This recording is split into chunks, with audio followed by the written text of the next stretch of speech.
সম্মানিত দর্শক শ্রোতা, আজকে আমাদের এই স্টুডিওতে হাজির হয়েছেন আমাদের দক্ষিণবঙ্গের বিশিষ্ট দুইজন আলেমে দ্বীন। সর্বপ্রথম আমি আমার পাশে যিনি আছেন তার পরিচয় আপনাদের কাছে দিচ্ছি। তিনি হচ্ছেন কাশিয়াবাদ ফরেস্ট জামে মসজিদের সম্মানিত খতিব হাফেজ হযরত মাওলানা মনিরুজ্জামান সাহেব। আসসালামু আলাইকুম ওয়া রাহমাতুল্লাহি ওয়া বারাকাতুহু। ওয়া আলাইকুম আসসালাম ওয়া রাহমাতুল্লাহি ওয়া বারাকাতুহু। আমাদের আরও আরেকজন মেহমান আছেন, তিনি হচ্ছেন ঘুগরাকাটি ফাজিল ডিগ্রি মাদ্রাসার সম্মানিত সহকারী অধ্যাপক হযরত মাওলানা আশরাফুল আলম সাহেব। আমরা আজকে আমাদের মেহমানদের কাছ থেকে আমরা জানব ঝড় বৃষ্টি এগুলো যে সময় হবে সেই সময় আমরা কি আমল করব সেগুলো আজকে আমাদের মেহমানদের কাছ থেকে আমরা জেনে নেব ইনশাল্লাহ। তো সর্বপ্রথম আমরা যাচ্ছি ঘুগরাকাটি ফাজিল ডিগ্রি মাদ্রাসার সম্মানিত শিক্ষক, আমরা তার কাছে জানব আজকের এই যে টপিকস নিয়ে আমরা আলোচনা করব। সর্বপ্রথম তিনি এই বিষয় নিয়ে আমাদের মাঝে আলোচনা করবেন। আলহামদুলিল্লাহ, সালামু আলা রাসূলিল্লাহ ওয়া আলা আলিহি ওয়া আসহাবিহি আজমাইন। আউযু বিল্লাহি মিনাশ শাইতানির রাজিম। বিসমিল্লাহির রহমানির রহিম। সম্মানিত দর্শক শ্রোতা, আপনাদের সকলকে আন্তরিক ধন্যবাদ। আমরা আজকের এই আলোচনার বিষয় হচ্ছে কালবৈশাখী ঝড়ের ভয়াবহতা থেকে আল্লাহর কাছে আশ্রয় প্রার্থনা করা। বিশ্বনবী সাল্লাল্লাহু আলাইহি ওয়াসাল্লাম এই ভয়ঙ্কর ঝড়গুলো থেকে এবং প্রচণ্ড বাতাস হলে ভয়ানক কালো মেঘ হলে তিনি কী আমল করতেন, কীভাবে আল্লাহর কাছে আশ্রয় চাইতেন, সেই বিষয়ে আমরা আলোচনা করব। আল্লাহ তাআলা কোরআনের ভিতরে বলছেন, ওয়াইম্মা ইয়ানজাগান্নাকুম মিনাশ শাইতানি নাজগুন ফাস্তাইজ বিল্লাহ ইন্নাহু হুয়াস সামিউল আলিম। যখন তোমাদেরকে শয়তান প্ররোচনা করবে, আক্রান্ত করবে, তখন তোমরা ফাস্তাইজ বিল্লাহ আল্লাহর কাছে আশ্রয় করো। ইন্নাহু হুয়াস সামিউল আলিম, নিশ্চয় তিনি শ্রবণকারী এবং তিনি সব কিছু জানেন। তো আমরা হাদিসের আলোকে আমরা জানার চেষ্টা করব রাসূল পাক সাল্লাল্লাহু আলাইহি ওয়াসাল্লাম তিনি কী আমল করতেন। কালবৈশাখী ঝড় আমাদের সামনে প্রতি বছরই আসে এবং ভয়ঙ্করভাবে আসে।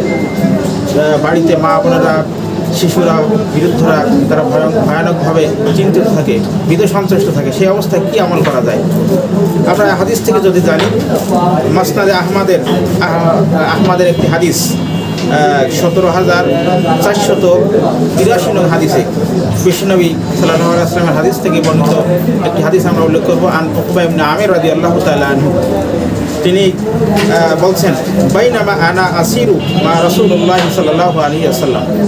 বিশ্বনবী সাল্লাল্লাহু আলাইহি ওয়াসাল্লামের সাথে উকবা ইবনে আমির তিনি ছিলেন সফরে। এই অবস্থায় তিনি বাইনাল জোফা ওয়াল আবওয়া নামক দুটি স্থানের মধ্যবর্তী স্থানে ছিলেন। হঠাৎ করে ইজ গশিয়াতনা রিহু ওয়া জুলমাতুন শাদীদুন, এমন অবস্থায় হঠাৎ করে ভয়ানক বাতাস শুরু হয়ে গেল এবং আকাশে ঘন কালো মেঘ আচ্ছাদিত হয়ে গেল এবং কঠিনভাবে তাদেরকে তাদেরকে ঘিরে ফেললো। তখন বিশ্বনবী সাল্লাল্লাহু আলাইহি ওয়াসাল্লাম ফাজা আলা রাসূলুল্লাহ সাল্লাল্লাহু আলাইহি ওয়াসাল্লাম, তখন রাসূলুল্লাহ সাল্লাল্লাহু আলাইহি ওয়াসাল্লাম কী করলেন, হঠাৎ করে তিনি সূরা নাস এবং ফালাক পড়তে লাগলেন। বলুন আলহামদুলিল্লাহ। নাস এবং ফালাক পড়তে পড়তে তিনি এই আমলটি করতে লাগলেন। উকবা ইবনে আমির বললেন, ইয়া রাসূলুল্লাহ, আপনি কী আমল করতেছেন এই ভয়ানক অবস্থায়?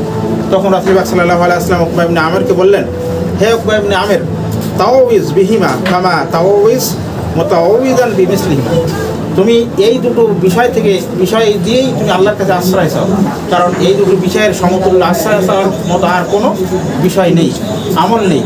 তখন উকবা ইবনে আমির বললেন যে আমি তারপর থেকে ভয়ানক কোনো কিছু থেকে এবং ঝড় ঝাপটা মেঘ এরকম ভয়ানক কিছু আসলে আমি এই দুটো সূরা দিয়ে আশ্রয় দিতাম। এছাড়া রাসূলুল্লাহ সাল্লাল্লাহু আলাইহি ওয়াসাল্লাম আরও ঝড়ের সময় আরেকটি আমল করতেন। সেই আমলটি হযরত আমাদের উম্মাতুল মুমিনিন হযরত মা আয়েশা রাদিয়াল্লাহু তাআলা আনহা তিনি বর্ণনা করেছেন। তিনি বলছেন রাসূলুল্লাহ সাল্লাল্লাহু আলাইহি ওয়াসাল্লাম ঝড়ের সময় একটি দোয়া করতেন, আল্লাহুম্মা ইন্নী আসআলুকা মিন শাররিহা। এই ভয়ানক বাতাসের যে অকল্যাণ আছে, যে ফিতনা আছে, যে ক্ষতি আছে, এর থেকে তুমি আমাদেরকে রক্ষা করো। সুবহানাল্লাহি ওয়া বিহামদিহি। এরপরে আরেকটি হাদিস সহিহ বুখারীতে 3206 নম্বর হাদিস, এটাও উম্মুল মুমিনিন হযরত আয়েশা রাদিয়াল্লাহু তাআলা আনহা থেকে বর্ণিত। তিনি এরকম ধরনের আরেকটি দোয়া পড়তেন, কানা ইয়াকুলু রাসূলুল্লাহ সাল্লাল্লাহু আলাইহি ওয়াসাল্লাম ইনদা ইউরসিলু রিহিশ শাদীদ, যখন প্রচণ্ড বায়ু প্রবাহিত হতো তখন আল্লাহ রাসূল বলতেন, আল্লাহুম্মা ইন্নী আসআলুকা খায়রা, আল্লাহ তোমার কাছে এই বায়ুর কল্যাণগুলো আমরা চাই। এই অকল্যাণ অনেক, কিন্তু প্রচণ্ড বাতাসে কিন্তু অনেক রোগ ব্যাধি দূর হয়ে যায়। আবার শয়তানের চক্করে মানুষের ক্ষতি করার জন্য শয়তান কিন্তু বিভিন্ন ফন্দি খোঁজে এবং তারা কৌশল খোঁজে। এই জন্য রাসূলুল্লাহ সাল্লাল্লাহু আলাইহি ওয়াসাল্লাম সাথে সাথে বলেছেন, আল্লাহুম্মা ইন্নী আসআলুকা খায়রাহাত ওয়া খায়রা মা ফিহা ওয়া মা উরসিলতা বিহি ওয়া আউযু বিকা মিন শাররিহা, এবং আল্লাহ তোমার কাছে আমরা আশ্রয় চাই এর অকল্যাণ থেকে, ওয়া শাররি মা ফিহা, এবং এই বায়ুর মধ্যে যে অকল্যাণগুলো আছে এর থেকেও আমরা আশ্রয় চাই, ওয়া শাররি মা উরসিলতা বিহি, এবং যা আপনি প্রেরণ করেছেন এই প্রেরিত বাতাস থেকে আমরা সকল অকল্যাণ থেকে মুক্তি চাই এবং সকল কল্যাণগুলো আমরা পেতে পারি। আল্লাহ তাআলার কাছে এই আশ্রয় প্রার্থনা করা উচিত আমাদের। সম্মানিত দর্শক শ্রোতা, আমরা বিশ্বনবীর যে আমলগুলো আছে এই দোয়াটা মুখস্থ না হলে আমাদের সূরা নাস এবং ফালাক আমাদের সকলেই মুখস্থ আছে। আমরা এই আমলটুকু ঘরে বসে ভয়ানক ঝড়ের সময় আমরা বলবো, আল্লাহ তাআলা আমাদের সেই তৌফিক দিন, আমরা বলি আমিন। আলহামদুলিল্লাহ, অসংখ্য অসংখ্য ধন্যবাদ ভাই সহকারী অধ্যাপক গোবরঘাটি সিনিয়র প্রজেক্ট ডিগ্রি মাদ্রাসার মাওলানা আশরাফুল আলম। এ পর্যায়ে আমাদের সামনে এতক্ষণ বিশ্ব নবী মুহাম্মদ রাসূলুল্লাহ সাল্লাল্লাহু আলাইহি ওয়াসাল্লামের যে আমলগুলো দুর্যোগের সময়, বিপদের সময়, মুসিবতের সময় আমরা কি আমল করব, এটা আমাদের অনেকের অজানা ছিল। এই অজানা তথ্যগুলো বিশুদ্ধ সহিহ হাদিস দ্বারা এতক্ষণ আমাদের সামনে তিনি তুলে ধরলেন সুন্দরভাবে, এটা আমরা জানলাম। এই পর্যায়ে আমি মাওলানা সাহেবের কাছে একটা বিষয় জানতে চাচ্ছি, দুর্যোগের বিষয় নিয়ে। যে দুর্যোগ আমাদের মাঝে আসে, এর আগে আমরা দেখতাম দুর্যোগ, ঝড়, তুফান এগুলো আমাদের মাঝে খুবই কম আসতো। বর্তমান আমরা দেখতেছি যে প্রত্যেক বছর আমাদের এই বাংলাদেশের কত অঞ্চলে প্রায় সময় আমরা দুর্যোগ দেখতে পাচ্ছি, দুর্যোগ আসতেছে, দুর্যোগ হানা দিচ্ছে, ক্ষতি হচ্ছে, মানব সমাজ ক্ষতিগ্রস্ত হচ্ছে, আমাদের অবকাঠামো ক্ষতিগ্রস্ত হচ্ছে, ফসলাদি ক্ষতিগ্রস্ত হচ্ছে। এই বিষয়ে আমি জানতে চাচ্ছি, আল্লাহ তাআলা কোরআনের ভিতরে বলছেন, জাহরাল ফাসাদু ফিল বাররি ওয়াল বাহরি বিমা কাসাবাত আইদিন নাস।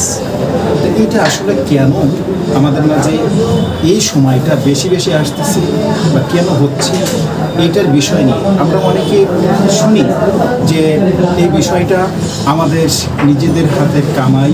এটা আমরা যে আয়াতের দ্বারা, কোরআনের যে আয়াতের দ্বারা আমরা বুঝলাম।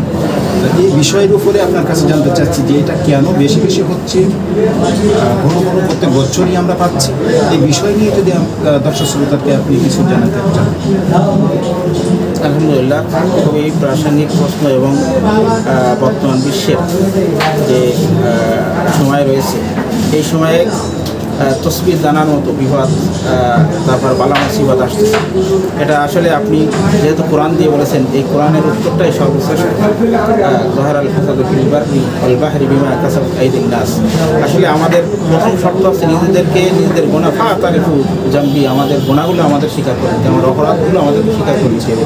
এছাড়া বৈশ্বিকভাবে বা বিভিন্ন দেশের যে গ্রিন হাউস ইফেক্টের কারণে, তারপরে অপরিকল্পিত কলকারখানা, তারপরে বায়ু দূষণ, পানি দূষণ এবং বিভিন্ন খনিজ পদার্থ ভিতর থেকে বের করা, পাহাড়গুলো কেটে ফেলা, এরপরে নদী নালাগুলো আস্তে আস্তে গাছগাছালিগুলো হয়ে যাচ্ছে, বিরান হয়ে যাচ্ছে, প্রাকৃতিক সুন্দরবন আস্তে আস্তে বিরান হয়ে যাচ্ছে। এই সমস্ত কারণেই কিন্তু ফলে মূলে ওই একই কথা যে আমাদের হাতের কামানো অপরাধ। এর থেকে আমাদেরকে বাঁচতে হলে আমাদেরকে আল্লাহকে ভয় করতে হবে। করতে হবে। আল্লাহ তাআলা বলছেন ওয়ালাউ আন্না আহলাল কুরা আমানু ওয়াত্তাকাউ ফাতাহনা আলাইহিম বারাকাতুম মিনাস সামাই ওয়াল আরদ। যদি আমরা সঠিক ঈমানদার হই এবং আল্লাহর মুত্তাকি হই, আল্লাহর কাছে মুত্তাকি হই, তাহলে তিনি আমাদেরকে আসমান থেকে এবং জমিনের নিচ থেকে বরকত উত্থিত করে দেবেন এবং আসমান থেকে বরকত অবতীর্ণ করবেন। এই কারণে এই দুটি সমাধান, যদি আমরা এই দুটি আমল করতে পারি, ঈমান, সঠিক ঈমান এবং মুত্তাকি হতে পারি, তাহলে জহারাল ফাসাদু ফিল বাররি ওয়াল বাহরি বিমা কাসাবাত আইদিন নাস, এই আয়াতের যে আল্লাহ তাআলা সতর্ক করে দিয়েছেন, এর থেকে আমরা বাঁচতে পারবো। এটাই আমি বলবো সংক্ষিপ্তভাবে। সম্মানিত দর্শক শ্রোতা, আসুন আমরা এই রূপে আমল করার চেষ্টা করি। আলহামদুলিল্লাহ, আমরা অত্যন্ত গুরুত্বপূর্ণ আলোচনা শুনেছি। তো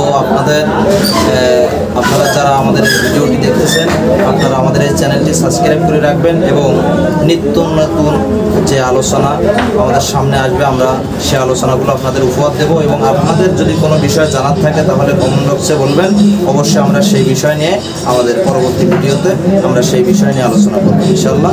আল্লাহ তাআলা আমাদেরকে সুস্থ রাখুক, আমিন। ওয়া আখিরু দাওয়ানা আনিল হামদুলিল্লাহি রাব্বিল আলামিন। আসসালামু আলাইকুম ওয়া রাহমাতুল্লাহি ওয়া বারাকাতুহু।